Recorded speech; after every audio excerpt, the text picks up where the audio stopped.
As palavras de Jesus, elas nos ensinam abertamente que a lei e os profetas profetizaram até João.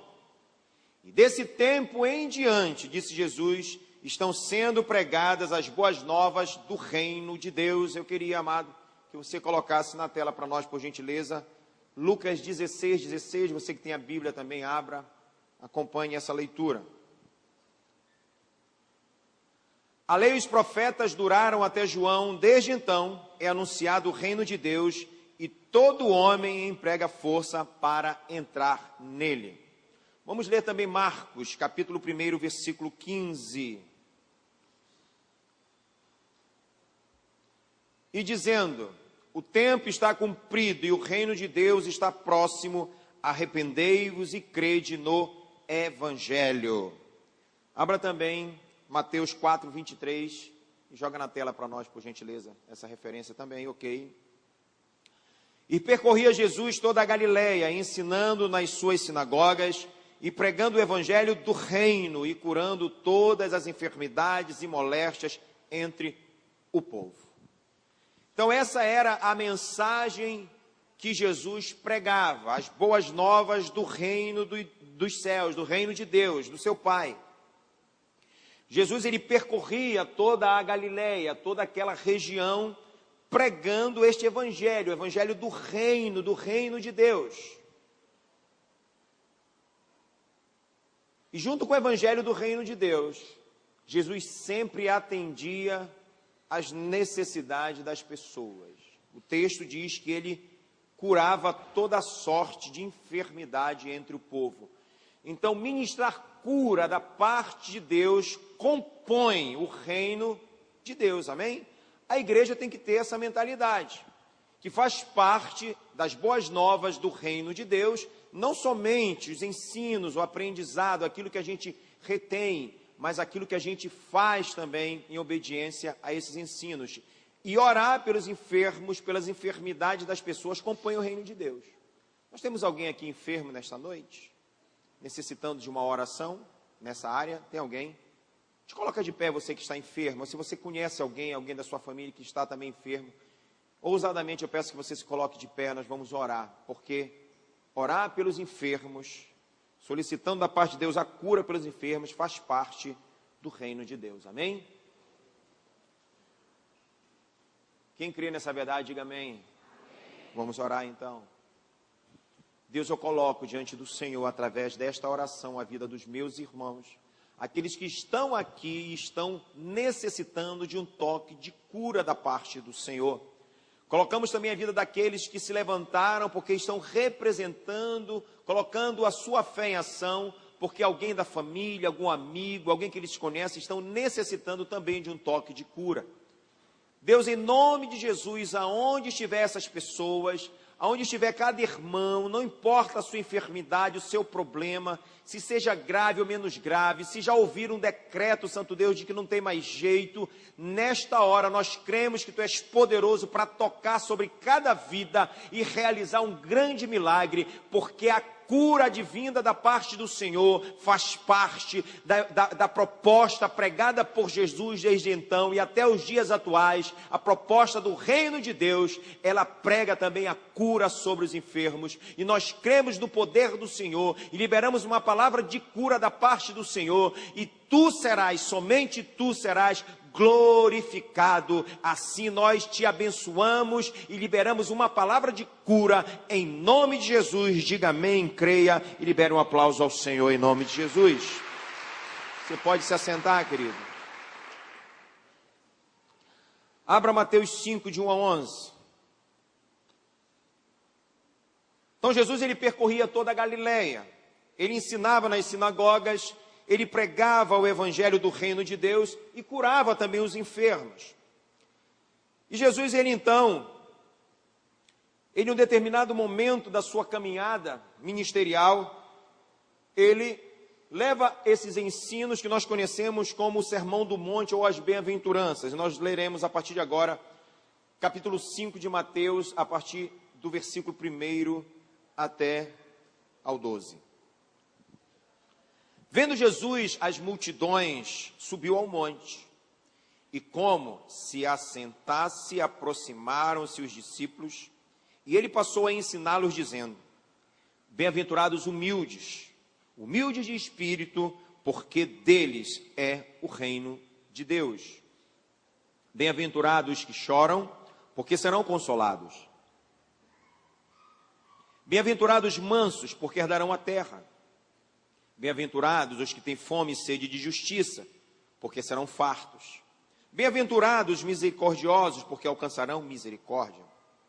Bem-aventurados limpos de coração, porque verão a Deus. Bem-aventurados pacificadores, porque serão chamados filhos de Deus.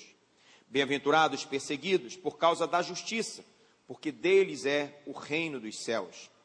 Bem-aventurados sois quando, por minha causa, vos injuriarem e vos perseguirem, e mentindo disserem todo mal contra vós. Regozijai-vos e exultai, porque é grande o vosso galardão nos céus, pois assim perseguiram os profetas que viveram antes de vós. Amados, na verdade, quando nós lemos as bem-aventuranças, nós podemos perceber que ela é um contraste entre o sermão do monte, é um contraste com a promulgação da lei lá no Sinai. Na verdade, é o ápice aqui desse contraste, porque a lei ela começa a oferecer os mandamentos com a proposta de estabelecer fundamentos que viessem a direcionar através de comportamento a vida daquelas pessoas que estavam se aliançando com o Senhor através da obediência pelos 10 mandamentos. Mas aqui, as bem-aventuranças, na verdade, elas nos mostram de uma forma muito clara que as pessoas que agora estão aliançadas por Deus através da nova aliança em Cristo Jesus, elas devem evidenciar essa aliança não simplesmente por uma obediência através de rituais, mas através da sua vida, do seu comportamento, do seu testemunho. Ou seja, uma nova aliança, ela tinha que ser estabelecida pelo comportamento que pudesse satisfazer ao Senhor Jesus através dos seus ensinos em relação ao reino de Deus. Nós somos luz e sal, amém? Agora, como é que eu posso ser luz e sal se eu não vivo como alguém que pertence ao reino de Deus? Agora é muito interessante, queridos, que a Bíblia diz através do próprio Senhor Jesus Cristo, que sem Ele nós não podemos fazer nada, amém? E nada é nada. Então eu não tenho como ser luz e sal, eu não tenho como testemunhar que sou alguém que pertence ao reino de Deus se eu não tiver a apropriação de Jesus Cristo na minha vida. Eu serei simplesmente um religioso, alguém que participa dos cultos, das atividades da igreja, mas não serei visto ou identificado como alguém que pertence ao reino de Deus. Na verdade, as bem-aventuranças, ela não é uma lista do tipo faça ou não faça. Não é assim. Não é uma lista que introduz alguém no reino. Não é também. As bem-aventuranças, na verdade, elas declaram com que deve se parecer alguém que pertence ao reino de Deus. E é através do meu comportamento, do meu testemunho, não por aquilo que eu estou fazendo como uma regra religiosa. Portanto, não buscamos a pobreza de espírito, nós devemos buscar a Jesus. Quando você percebe, amados, o que custou ao Pai para te salvar, você vê que você era um tremendo falido. Porque não custou nada para você, amém? A salvação custou algum real para você? Não, mas não se esqueça que custou muito a Deus Pai. Ele teve que entregar o seu único filho para que pudesse transformar você agora num cidadão dos céus. Você pertence ao reino de Deus, isso custou muito ao Senhor, não custou nada a mim, nada a você, mas custou muito a Deus. E às vezes nós parece que nos esquecemos disso. Parece que nós estamos vivendo aquele ditado que diz assim, veio fácil, vai fácil, não houve esforço. Queridos, eu só pertenço hoje ao reino dos céus, porque aprove ao Deus colocar o seu filho na cruz do Calvário no meu lugar, e isso custou muito ao Senhor. E como alguém que pela cruz pertence hoje ao reino dos céus, eu preciso ter uma linguagem, eu preciso ter uma vida condizente com essa identificação. Porque senão nós vamos ver as bem-aventuranças como um ritual. E aí eu vou ser pobre de espírito forçado. Eu vou me fazer humilde, forçado. Eu não posso, eu não tenho condições de mim mesmo trazer essa justiça de Deus sobre a minha vida. Não há essa possibilidade. Mas nós devemos buscar a Jesus. Quando nós buscamos a Jesus, amada igreja do Senhor, que aqui se reúne nesta noite, nós passaremos a chorar por causa do pecado que nós cometemos no passado, mas do pecado que nós cometemos ainda nos dias atuais. Quando nós, na verdade, buscamos a Jesus, nós entendemos o quanto foi penoso, o quanto custou esse sacrifício. Quando nós buscamos a Jesus, nós vamos entender que Deus, Ele entregou o seu Filho por amor a você, mas isso, na verdade, trouxe dor ao seu coração. Quando nós buscamos a Jesus, nós vamos transbordar em mansidão. Há uma necessidade de nós entendermos o que é ter a vida de Cristo em nós. O apóstolo Paulo entendeu isso. Por isso ele declarou, não vivo mais eu, mas Cristo vive em mim. Ele sabia que só era possível ele ter uma vida digna de alguém que pertence ao reino de Deus, se ele entregasse totalmente, 100% a sua vida ao controle desse Senhor chamado Jesus Cristo. E quando ele entendeu isso, ele entregou a sua vida a Jesus, por isso ele dizia com ousadia, já não vivo mais eu, mas Cristo vive em mim. E todas essas qualidades de Jesus passaram a fazer parte da vida do apóstolo Paulo. E assim acontece também com grandes homens de Deus, aquelas pessoas que nós temos como referências, como grandes referências, porque são homens que têm de fato entregue a sua vida ao controle de Jesus. Ou seja, Jesus passou a viver através dessas vidas, e por isso todas as qualidades celestiais desse Jesus que decidiu te salvar, fazem parte da vida dessa pessoa também.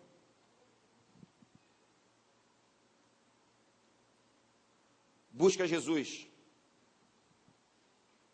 e você achará justiça que sempre precisará. A perfeita retidão de Cristo dada a você de forma gratuita, como um dom. E quando eu pensei aqui em justiça,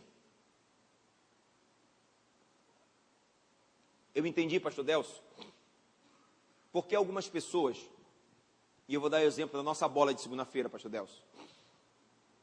Porque quando Jesus ele vive através de nós, quando a vida de Cristo está em nós, nós somos justos em todas as coisas, amém? Sim ou não? Você concorda comigo? Sim. Nas mínimas coisas, principalmente, eu sou justo. E às vezes, lá na bola, eu fico pensando, como existem pessoas injustas. Eu já passei dessa fase. Já passei, eu te garanto que eu já passei. Se a bola bater em mim, for lateral, o juiz não vê, eu vou dizer, foi, bateu em mim, foi lateral. E tem gente que fica... E foi, o cara diz que não foi, meu irmão. Eu fico passado. O cara dá um falta, pode matar o outro. Não, não dei falta. Né? Aí ele, não, o juiz aqui marca. Peraí, nós somos diferentes. Nós estamos brincando um futebolzinho só para lazer entre nós. E eu vejo que falta a justiça de Deus, porque Cristo tem que viver em nós, até quando a gente está jogando bola, meu irmão. E eu fico boquiaberto. Eu não falo nada, mas eu fico pensando, meu Deus, a bola bate no cara. O cara não pegou em mim, rapaz, que é isso? E eu estou dando o exemplo do futebol, mas eu poderia dar outros exemplos aqui. Quando Jesus vive em nós, nós entendemos o que significa de fato viver em justiça. As nossas atitudes são justas. A gente sai de casa para trabalhar e trabalha como o verdadeiro reino dos céus, honrando o nosso trabalho, honrando o nosso patrão, porque quem está ali, na verdade, não sou eu, mas é Cristo que está ali, e eu sou luz de Deus nessa terra. Isso vale para os patrões também, que tratam com justiça os seus empregados.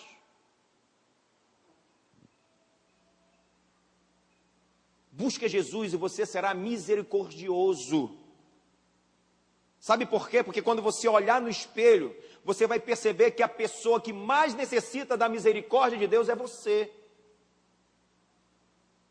E por conta disso, você também vai exercer misericórdia, porque Cristo vive em você, você passa a entender aquilo que Ele fez na sua vida, e você pensa assim: o que Ele fez na minha vida? Transformou a minha história. E Ele pode fazer isso na vida de outras pessoas. E você passa a olhar para essas vidas com misericórdia também. Diferente do que muitas vezes nós temos falado, porque os olhos são janela da alma, a Bíblia diz. Às vezes nós estamos aí vendo, eu também passei dessa. Eu passei dessa também. Eu não sou perfeito, mas o que eu estou falando para você, eu te garanto, como eu já passei dessa. Eu não perco meu tempo vendo negócio de Datena, de negócio desses programas violentos. Eu não perco meu tempo mais fazendo isso. Vendo CQC. Não perco meu tempo mais fazendo isso. Porque os nossos olhos são janela da alma. Aí de repente você que é para ser alguém, representante de Deus, pertence ao reino de Deus, você olha, tem que ter pena de morte mesmo, e não sei o que mais, blá, blá, blá. Isso é ser misericordioso? Ah, mas o que ele fez é muito grave, Jesus. E o que você fez? Não foi grave, não? E os teus pecados que recaíram sobre Jesus, um ser inocente, um homem inocente? Isso não é grave, não? Mas ele olhou para você com misericórdia e desejou mudar a tua história.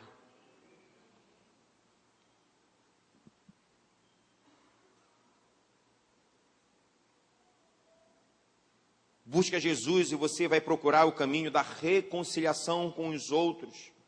Porque conhece a paz completa realizada entre você e Deus por meio do sangue de Jesus. Tem crente que não fala com outro irmão, está de mal com o irmão.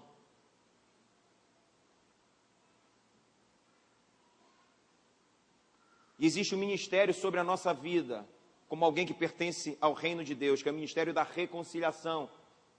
Como é que você pode oferecer esse ministério? Como é que você pode falar de Jesus, o Deus da reconciliação, se você está de mal com fulano, ciclano, beltrano, e às vezes com pessoas da família?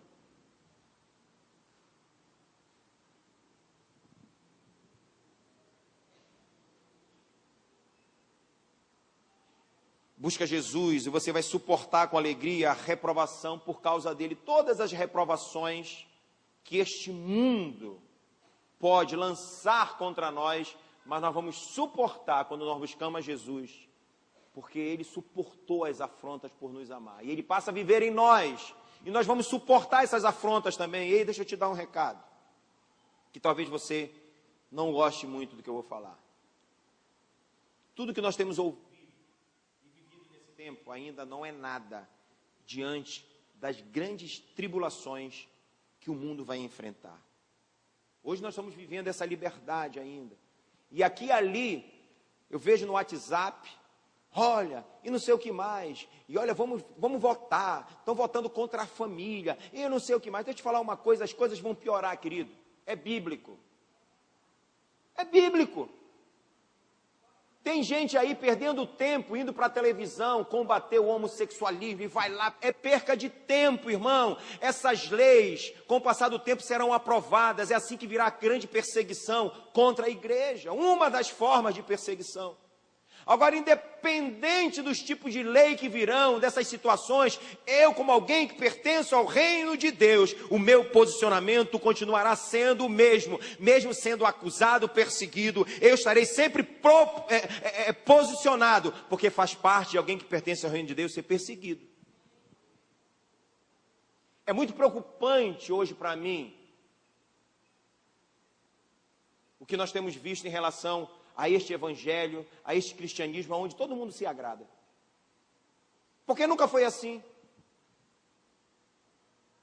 Os grandes homens de Deus morreram porque foram perseguidos, porque se posicionaram. Hoje as pessoas gostam desse evangelho light. E aí você vê pessoas na televisão, um espaço que não tinha antes. Nós éramos tidos como antiquados, não era? Hoje não, é gostoso, é legal. E tem gente que, o fulano é evangélico agora. Porque o evangelho da facilidade, o evangelho de Cristo, do reino de Deus, não é o evangelho da facilidade. Porque nós estamos nesse mundo, mas nós não pertencemos a este mundo. As leis de Deus são diferentes das leis do mundo.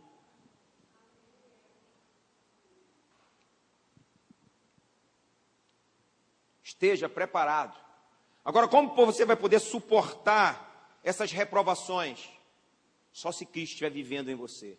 Porque quando Cristo está vivendo em nós, você está lá no calabouço, na prisão, perseguido, você é o mesmo, glorifica a Deus, independente da situação. Porque você pensa, meu reino não é desse mundo.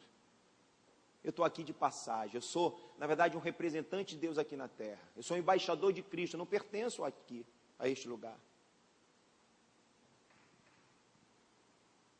As bem-aventuranças, amada igreja, elas não devem ser buscadas como ensinos moralistas. Nós devemos buscar a Jesus, pois Ele é o único, escuta o que eu vou te falar, Jesus é o único que incorpora as bem-aventuranças. Único. Se nós de fato deixarmos, permitirmos que Jesus viva a vida dele em nós, se assim nós fizermos, as bem-aventuranças estarão em nós. Do contrário, não. Somente quem pertence ao reino de Deus vive essas bem-aventuranças. São capazes de estar enquadrado, viver esse perfil desses ensinos de Jesus. Somente aquelas pessoas que pertencem ao reino de Deus. E quem pertence ao reino de Deus é Cristo que vive nessa pessoa.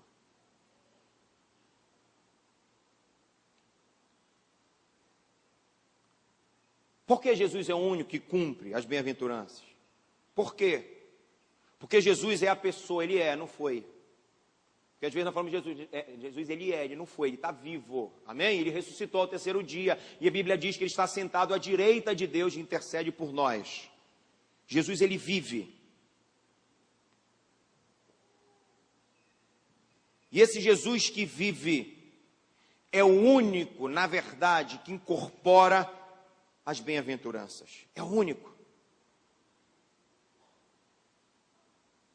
Ele é a pessoa mais pobre de espírito e mansa que já viveu nessa terra.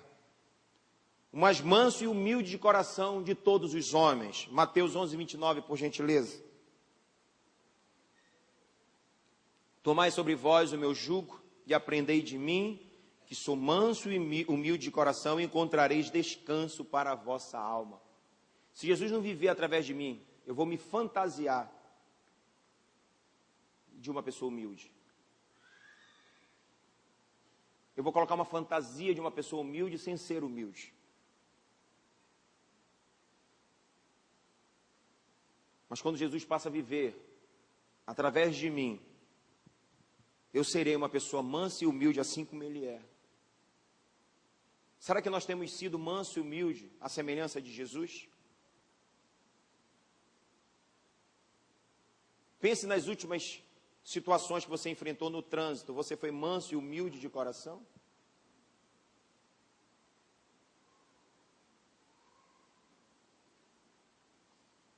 Pense se Jesus estivesse dirigindo aquele carro lá, ele teria tido a atitude que você teve? Isso é ser manso e humilde de coração?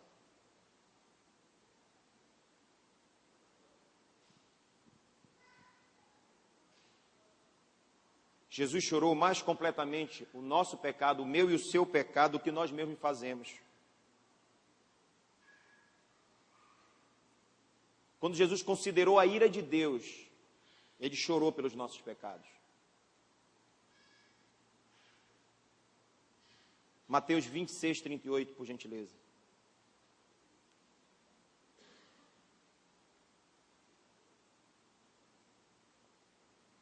Jesus aqui está profundamente triste e angustiado. Ô Levi, tudo bem, meu amado? Então lhes disse, a minha alma está cheia de tristeza, até a morte.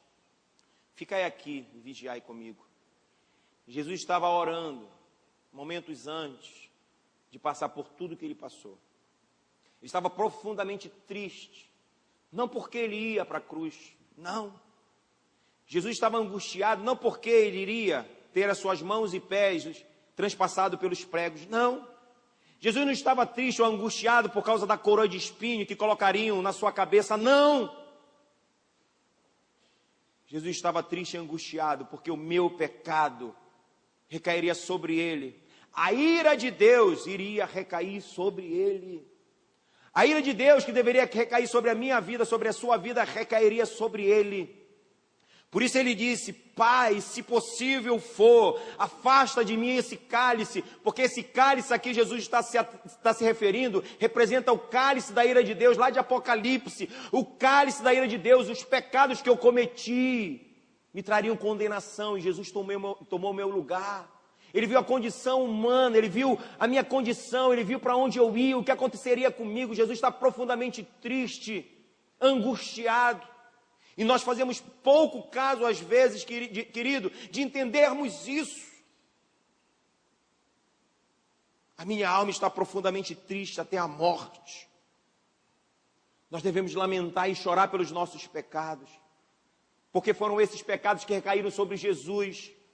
Foi por conta do meu pecado, desse pecado, que a ira de Deus recaiu sobre Jesus. Ele perdeu a comunhão com o Pai naquele momento, porque o cálice da ira de Deus estava sobre ele, o ser mais justo, mais digno que já pisou aqui na terra. Tudo de errado que eu fiz recaiu sobre Jesus. Tudo, meu irmão, tudo, o pecado de toda a humanidade recaiu sobre Jesus. Não foi só a mentira que recaiu sobre Jesus, a hipocrisia recaiu sobre Jesus, sem jamais ser hipócrita ou mentiroso. O pecado do homossexualismo caiu sobre Jesus, do adultério recaiu sobre Jesus, do engano, da corrupção. Nós teríamos que pagar um alto preço por conta disso, mas Jesus ocupa o meu lugar, vai para lá e fica profundamente triste. Nós devemos chorar pelos nossos pecados. Por isso que quem é do reino de Deus, quem pertence ao reino de Deus, lamenta quando peca, ele não se conforma, ele fica constrangido, ele fica arrependido, ele vai para a presença de Deus, porque Deus, eu pequei contra ti, é igual Davi, tão somente contra ti eu pequei, Senhor, me perdoa, porque ele não se conforma em ter errado, porque ele sabe que ele não pertence mais a esse reino, pela transformação que Jesus Cristo promoveu na vida dele na cruz do Calvário. Ele entende isso, ele chora e se arrepende, mas tem gente que peca e vem para a igreja como se nada tivesse acontecido. Querido, que é isso?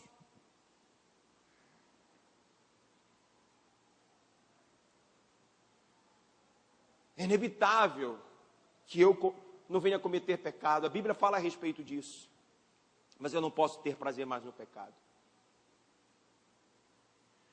O pecado ele tem que ser um deslize na minha vida. Isso tem que trazer profundo arrependimento ao meu coração. Jesus ele viveu uma vida perfeita, justa, verdadeiramente aceitável a Deus, de tal modo, querido, que até os incrédulos percebiam que havia justiça sobre a vida de Jesus. Ele viveu de uma forma tão digna, em um mundo tão corrompido. Você não tem ideia do que era Roma naquele tempo, das atrocidades, das barbárias, do estilo de vida, daqueles Césares, daquelas pessoas ligadas à liderança. E Jesus viveu em meio àquele mundo conturbado, mas um homem que viveu de forma digna. E não pense você, como algumas pessoas pensam, mas ele era Deus, mas se fez homem, 100% homem. Ele estava suportando tudo isso, porque decidiu obedecer a Deus. E passou a ter uma vida de comunhão com o Senhor. Jesus, para escolher os discípulos, ele orou uma noite toda, meu irmão. Ele poderia, naquele momento, tranquilamente, como Deus, escolher sem orar. Mas ele se fez homem, foi orar para buscar a direção de Deus. Quem pertence ao reino de Deus, busca a direção de Deus para todas as coisas que vai fazer. Qual foi a última vez que você orou a Deus perguntando o que o Senhor queria que você fizesse?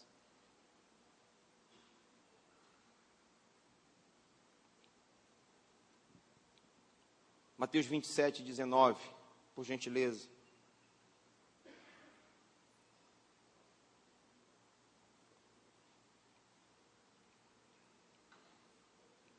E estando ele assentado no tribunal, sua mulher mandou-lhe dizer: não entres na questão desse justo, porque num sonho muito sofri por causa dele, a mulher de Pilatos. Jesus sendo sentenciado à morte, sendo acusado de tantas coisas que ele não fez. Na verdade, nenhum crime ele cometeu. Cheio de irregularidades, inclusive o próprio julgamento de Jesus. Mas aquela mulher disse: Pilatos, meu marido, não entre na causa desse homem porque ele é justo. Qual tipo de conceito as pessoas têm ao meu respeito e ao seu respeito? Mas nós somos pessoas que pertencemos ao reino de Deus, amém? Eu quero crer que todos aqui. Então, se nós pertencemos ao reino de Deus, os conceitos são os melhores possíveis. Não é isso? Porque Jesus aqui, sendo crucificado, acusado, uma mulher olha para ele: esse homem é justo. É como se você estivesse sendo acusado na sua empresa de roubo, de fraude, de tantas coisas, sem você ter feito, e no meio de tanta acusação, alguém se levantasse e falasse assim: não, esse eu conheço, esse pertence a um reino que não é deste mundo, eu coloco a minha mão no fogo, ele é justo.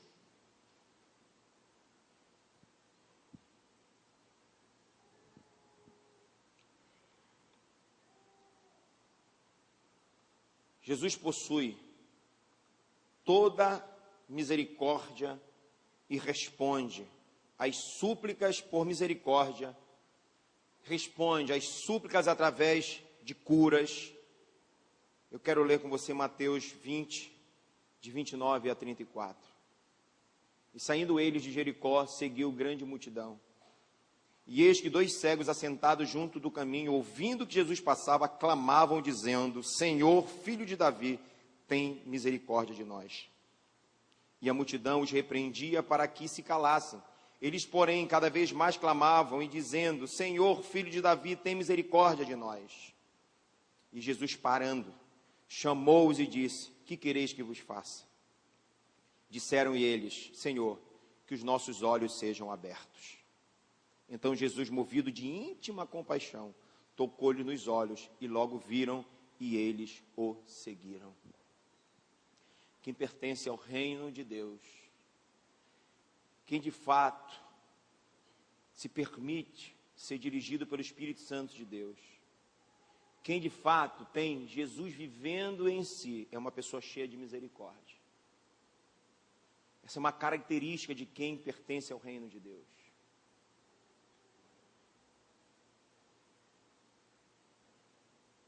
A Bíblia diz que esse mundo que se perde aguarda com expectativa a manifestação dos filhos de Deus.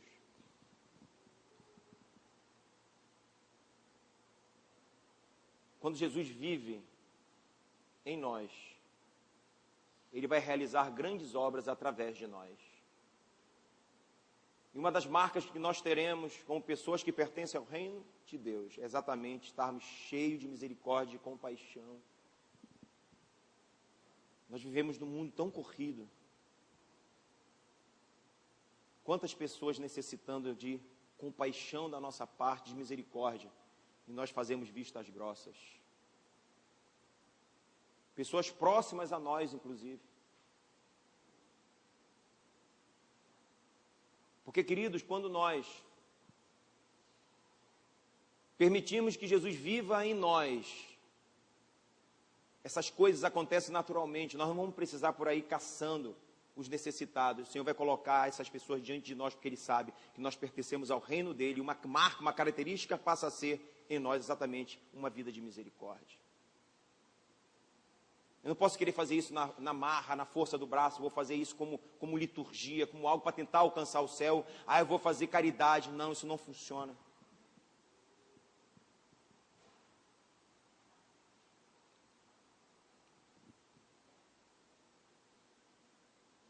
Jesus estabelece a paz suprema e leva pecadores aos santos dos santos por meio da sua morte. Mateus 27, 51. E eis que o véu do templo se rasgou em dois, de alto a baixo, e tremeu a terra e fenderam-se as pedras. Jesus, incorporando as bem-aventuranças, Ele viu o quanto nós estávamos longe de Deus, e Ele decide morrer para que o templo pudesse, naquele momento, ser impactado com um grande tremor, uma grande obra de Deus, e o véu desse templo se rasgou de cima a baixo. Naquele momento o Senhor estava dizendo: você que estava tão longe de Deus, eu quero dizer que após a minha morte, você agora tem livre acesso a Deus. E nós, como pessoas que pertencemos ao reino do Senhor, a nossa proposta, a nossa vida tem que ser isso a cada dia, colocar as pessoas diante da verdade do Evangelho para promover as mudanças na vida dela, mostrar que elas têm livre acesso à presença de Deus. A mensagem do Evangelho tem que estar em nós todos os dias, porque as pessoas estão se perdendo. Jesus olhou para mim perdido e decidiu morrer no meu lugar, para que eu tivesse hoje livre acesso, poder chegar aqui e orar e Deus responder, Deus me ouvir. E nós pertencemos agora a esse reino, querido, e sobre nós exerce então essa responsabilidade de sermos propagadores da mesma mensagem que Jesus estava ensinando. Ele ensinava nas sinagogas pregando a respeito do Evangelho do Reino. O Evangelho do Reino aproxima as pessoas de Deus.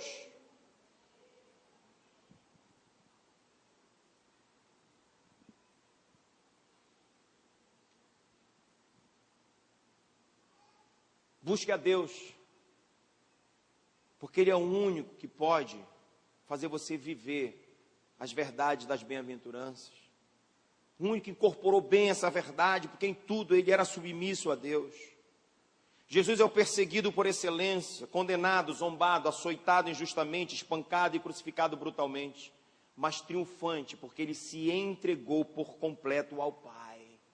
Nós precisamos nos entregar à semelhança de Jesus. Isso é possível quando Jesus passa a viver através de nós, na nossa vida. Não vivo mais eu, mas Cristo vive em mim. Quando nós passamos a entender isso, queridos, nós também seremos obedientes a Deus, assim como Jesus foi em tudo. Lucas 6:38.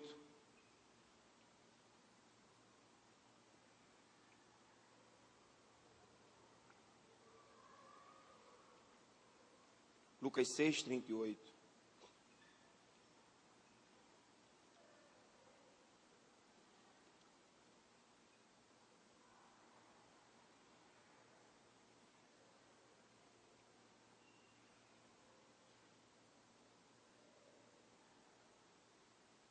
Dai e ser-vos-á dado, boa medida, recalcada, sacudida e transbordante vos darão. Porque com a mesma medida com que mediste, também vos medirão de novo.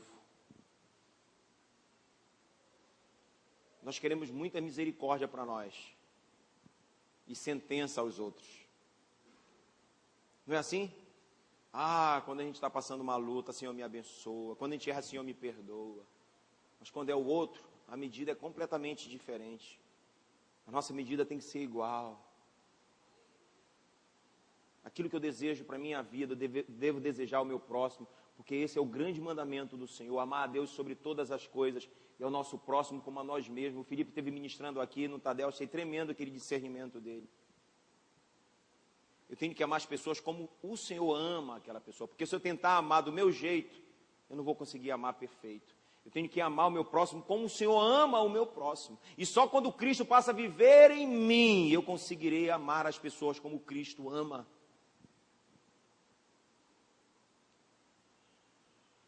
Você sabe qual era a vontade de Jesus? Fazer a vontade daquele que enviou. Jesus disse: olha, eu desci do céu, não para fazer a minha própria vontade, e sim a vontade daquele que me enviou. E quando eu estava pensando a respeito desse ponto, dessa ministração, eu associei algo que há 15 dias atrás me veio muito forte na minha mente. Tanto é que eu não escrevi nada, mas desde manhã eu estou tocando nesse ponto. Jesus desceu do céu para fazer a vontade do Pai. Glória a Deus, por isso nós estamos aqui. Se Jesus não tivesse cumprido em tudo a vontade de Deus, se Ele tivesse dito apenas: Senhor, afasta de mim esse cálice, se Ele não tivesse dito: mas que seja feita a tua vontade, não a minha, nós não estaríamos aqui. Jesus decidiu cumprir em tudo a vontade de Deus. E nós, como reino de Deus aqui na terra, será que nós temos cumprido em tudo a vontade de Deus? Pense comigo.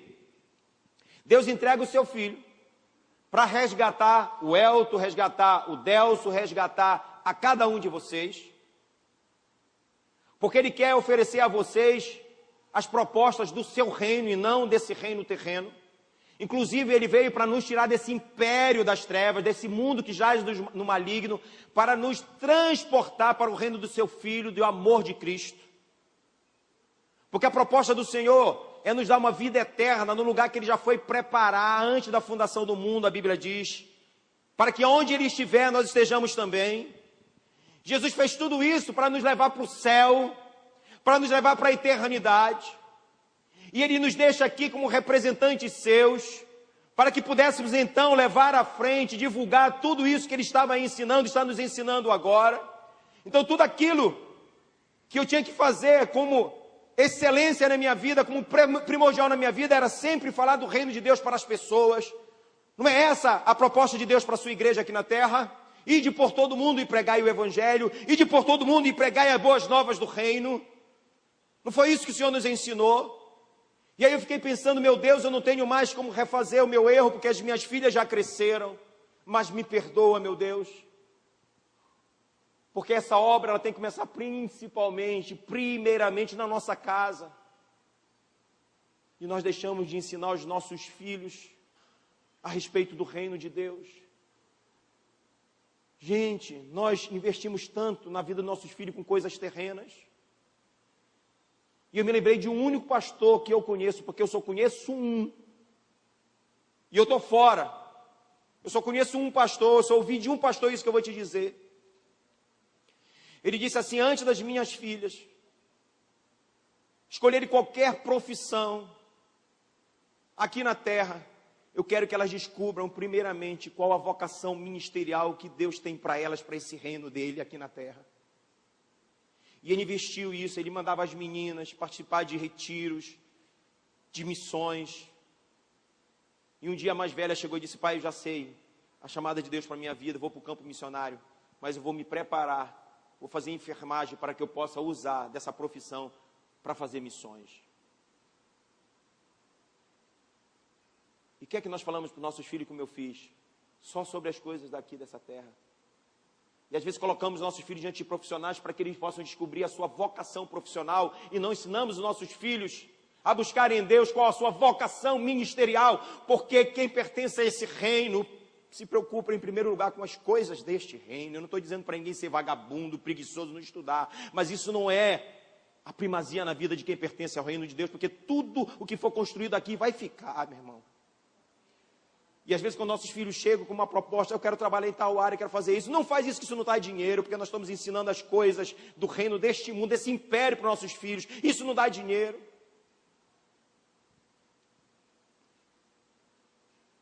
Nós queremos que nossos filhos sejam conhecidos pela sociedade como um grande profissional da área tal, mas não como um grande homem, uma grande mulher que pertence ao reino de Deus. E que exerce a sua vocação através de uma profissão.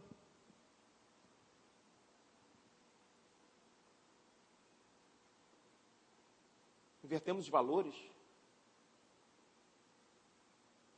Ah, mas o mundo é competitivo. Ei, querido, esse mundo é competitivo. Esse mundo não discerne as coisas corretamente, porque eles já estão cegos, mortos. A Bíblia diz que jaz no maligno. Jaz no maligno significa um mundo morto. Mas nós não pertencemos a este mundo. Agora eu fico imaginando, meu Deus, eu deveria ter sentado com as minhas filhas primeiro para dizer, minhas filhas, vamos orar, papai ajuda. Vamos orar para que Deus possa mostrar a vocês qual a chamada ministerial, aonde você deve realizar essa obra de Deus aqui na terra. E aí depois, através de uma vida profissional, elas iriam chegar no lugar, no campo missionário, mas para ser conhecida como alguém ligada ao reino de Deus. E esse pastor, ele ensinou isso para as filhas dele. Hoje ele está em Brasília com uma equipe, transliterando a Bíblia para ir em uma ilha no Pacífico, uma tribo extremamente violenta, nunca evangelizada, e eles querem chegar lá, eles estão aprendendo o dialeto, a língua daquele povo, transliterando uma Bíblia. E ele disse, eu estou indo para lá, e o meu sonho, olha o que ele disse. Aí tu vai dizer, o cara é doido. Sabe por que a gente diz que ele é doido? Porque a nossa linguagem ainda é muito desse mundo. E a linguagem dele é do reino de Deus. E a gente acha que ele que é louco. E é mesmo. Porque a Bíblia diz que o evangelho essas boas novas é loucura para o que perece. E ele disse, meu sonho é morrer pelo Evangelho. Se eu tiver que morrer lá naquele lugar com uma flecha no peito, eu vou morrer feliz, fazendo a vontade de Deus.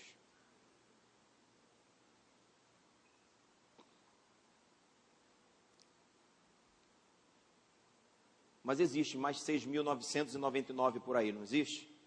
A Bíblia diz que 7.000 não se curvaram a Baal, eu conheço um, deve ter mais 6.999. Eu estou fora, porque não tenho como refazer mais isso, minhas filhas estão grandes. Mas já me arrependi por isso.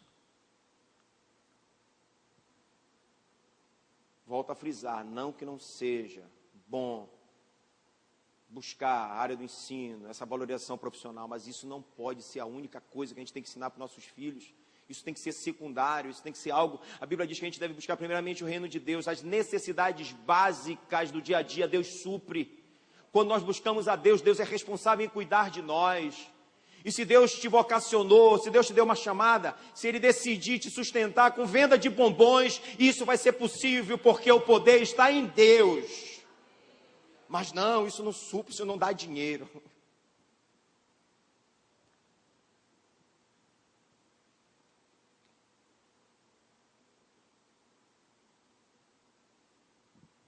Está errado. Essa não é a linguagem do reino de Deus.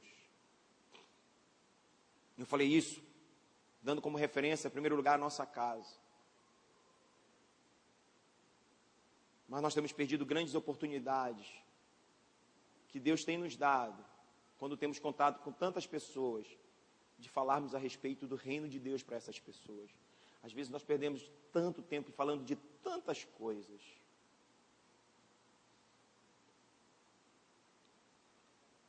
As bem-aventuranças, amada igreja, são todas a respeito de Jesus. Porque foi o único que cumpriu, que incorporou as bem-aventuranças. E isso é possível eu viver as bem-aventuranças se eu permitir que Jesus viva através de mim. Entregar a minha vida a Ele. Busque-o por meio do Evangelho.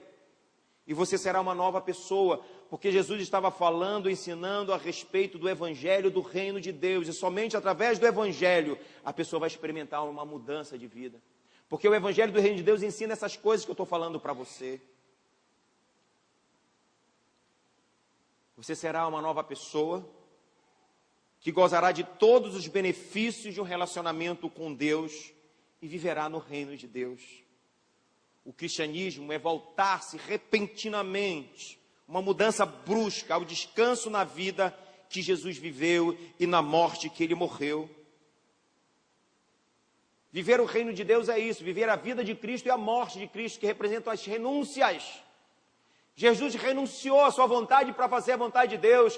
Quem vive, na verdade, no reino de Deus, abre mão da sua vontade para realizar a vontade daquele que te salvou. A religião e a moralidade transforma o cristianismo num sistema do tipo, faça isso e você viverá.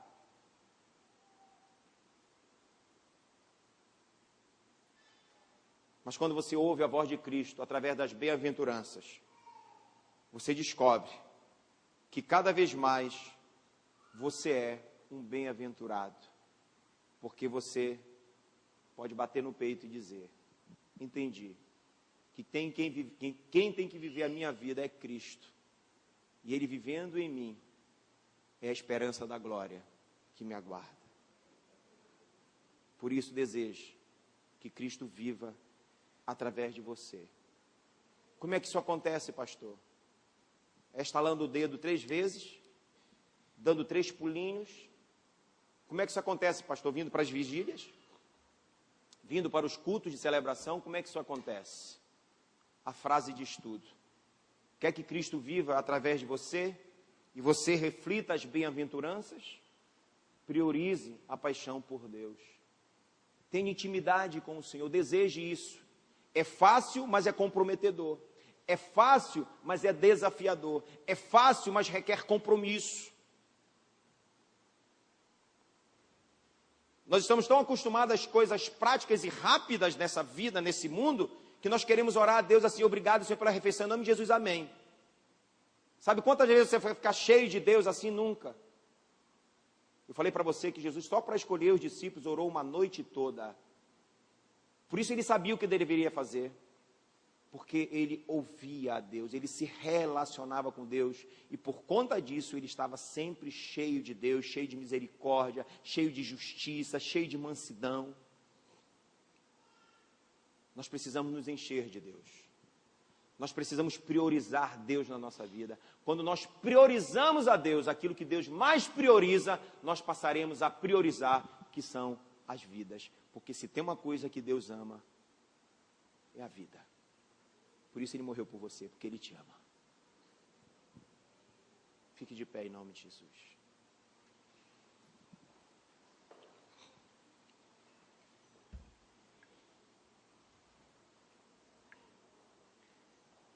Vida de igreja não te enche de Deus.